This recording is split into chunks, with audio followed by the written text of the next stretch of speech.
इन भगवानों के आगे न जलाए गोल बाती का दीपक, वरना घर में हो जाएगा दरिद्रता का वास। हिंदू धर्म में सुबह और शाम देवी देवताओं की पूजा करते समय दीपक जलाने का विशेष महत्व होता है।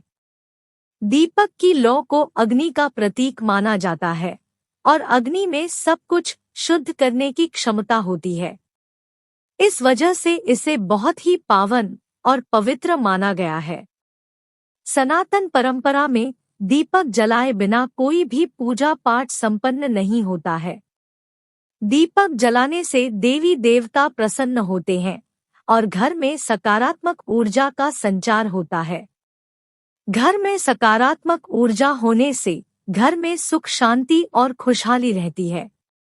देवी देवता के सामने दीपक जलाते समय भी सरसों या अन्य तेल के साथ रुई से बाती बनाकर जलाई जाती है।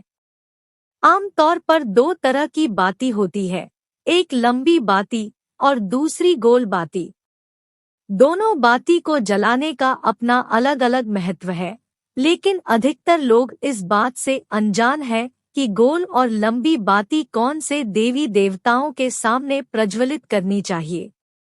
इस वीडियो में हम जानेंगे कि गोल बाती का दीपक कहाँ जलाना चाहिए और कहाँ नहीं जलाना चाहिए, और लंबी बाती का दीपक कहाँ जलाना चाहिए। लेकिन उससे पहले अगर आप भी चाहते हैं कि माता रानी का आशीर्वाद आप पर बना रहे, तो इस वीडियो को एक लाइक करें और चैनल को सब्सक्राइब भी कर ले और कमेंट बॉक्स में जय माता रानी जरूर लिखें।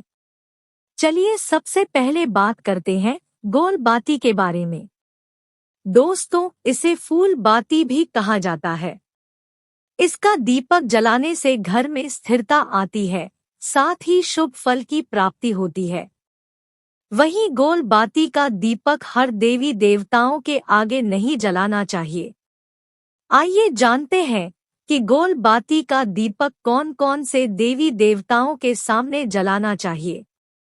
नंबर 1, शास्त्रों के अनुसार गोल बाती का दीपक ब्रह्मा जी, इंद्र देव, शिव जी, विष्णु जी सहित अन्य देवता के मंदिर में लगाना शुभ होता है। इसके साथ ही तुलसी के पौधे के सामने भी गोल बाती वाला दीपक ही जलाना चाहिए। गोल बाती जलाने से घर में स्थिरता आती है, जिससे मां लक्ष्मी का घर में हमेशा वास रहता है। नंबर 2, पीपल या फिर वट वृक्ष की पूजा करते समय भी गोल बाती ही जलाएं। भूलकर भी इन जगहों पर लंबी बाती का इस्तेमाल न करें। आइए अब जानते हैं गोल बाती का दीपक कहाँ नहीं जलाना चाहिए। नंबर 1, गोल बाती का दीपक नवरात्रि या लक्ष्मी पूजन में नहीं जलाना चाहिए। ऐसा करने से मां लक्ष्मी व्यक्ति से नाराज हो सकती है और ऐसा करने से घर की सुख समृद्धि नष्ट हो सकती है। नंबर 2, फूल बाती के दीपक को कभी भी पितरों के लिए नहीं जलाना चाहिए। ऐसा करने से वह रुष्ट हो सकते हैं।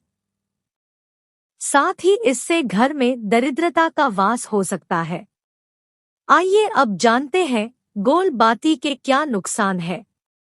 ध्यान रखें कि गोल बाती का इस्तेमाल करने से पितर कभी प्रसन्न नहीं होते हैं और घर में दरिद्रता वास करने लगती है। इसका घर में रहने वाले सदस्यों की तरक्की पर भी बुरा असर पड़ता है। इसके साथ ही घर में कोई न कोई बीमार पड़ता रहता है, इसलिए घर में पितरों को प्रसन्न करने के लिए लंबी बाती का ही दीपक जलाएं। इसी तरह नवरात्रि और लक्ष्मी पूजन में गोल बाती का इस्तेमाल करने से माता रुष्ट होती है और घर की सुख समृद्धि नष्ट हो जाती है। आइए अब जानते हैं लंबी बाती का दीपक कहाँ जलाना चाहिए। नंबर 1, शास्त्रों के अनुसार अगर आप लंबी बाती का दीपक जलाते हैं तो इस बात का ध्यान रखें कि इस तरह की बाती केवल मां लक्ष्मी, दुर्गा जी, सरस्वती सहित अन्य देवी के पूजन में, कुल देवता के पूजन में, आंवला के पेड़ के नीचे ही जलानी चाहिए। लक्ष्मी जी के सामने लंबी बाती लगाने से धन की वृद्धि होती है और कुल देवता के समक्ष ये बाती जलाने से कुल की वृद्धि होती है। लंबी बाती जलाने से सुख समृद्धि, धन संपदा, ऐश्वर्य में वृद्धि होती है। नंबर 2, अमावस्या या अन्य किसी दिन पितरों के लिए दीपक जला रहे हैं तो भी आपको ध्यान रखना चाहिए कि यह दीपक लंबी बाती वाला ही होना चाहिए। गोल बाती का इस्तेमाल करने से पितर कभी भी खुश नहीं होते और घर में गरीबी आती है।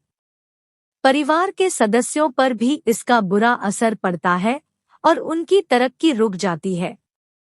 वहीं ऐसा करने से हर सदस्य को किसी न किसी तरह की बीमारियों से परेशानी का सामना करना पड़ सकता है, इसीलिए ध्यान रखें और पितरों के लिए हमेशा लंबी बाती का दीपक ही जलाना चाहिए। नंबर 3, माँ लक्ष्मी का पूजन और नवरात्रि में लंबी बाती का दीपक प्रयोग करना चाहिए। इससे घर में खुशहाली आती है और माँ लक्ष्मी का वास बना रहता है। दोस्तों, घर के मंदिर में दीपक जलाने के बहुत से फायदे देखने को मिलते हैं, लेकिन ज्योतिष शास्त्र में दीपक जलाने के भी कुछ नियम हैं, जिनका हम यदि पालन नहीं करते हैं तो हमें कई समस्याओं का सामना भी करना पड़ सकता है। तो आइए अब जानते हैं दीपक जलाने के कुछ नियमों के बारे में। सबसे पहले ध्यान रखें कि स्नान करने के बाद ही पूजा पाठ करनी चाहिए। बिना स्नान के पूजा पाठ के कार्य नहीं करने चाहिए। नंबर 2, ज्योतिष शास्त्र के अनुसार दीपक को सदैव उचित स्थान पर जलाना चाहिए। मंदिर में दीपक को हमेशा भगवान की प्रतिमा के सामने रखें। नंबर 3, अगर दीपक घी का है तो उसे अपने बाएं साइड रखें। वहीं तेल के दीपक को दाईं ओर रखना चाहिए। तेल वाले दीपक में हमेशा लाल बाती का उपयोग करना चाहिए। वहीं घी के दीपक में रुई की बाती का इस्तेमाल करना चाहिए। नंबर 4, पूजा स्थल पर दीपक को पश्चिम दिशा में ना रखें, इससे आपके जीवन में आर्थिक परेशानियां आ सकती है। नंबर 5, पूजा में खंडित दीपक का उपयोग नहीं करना चाहिए, इससे घर में दरिद्रता आती है। नंबर 6, घर में हर शाम को मुख्य द्वार पर दीपक करना चाहिए, इससे सकारात्मक ऊर्जा घर में प्रवेश करती है और सुख समृद्धि का वास होता है। तो दोस्तों, आज के लिए बस इतना ही। उम्मीद है आपको जानकारी अच्छी लगी होगी। तो वीडियो को एक लाइक करें और ऐसी ही और जानकारियां जानने के लिए चैनल को सब्सक्राइब भी कर लें। बोलो माता लक्ष्मी की जय, भगवान श्री नारायण की जय।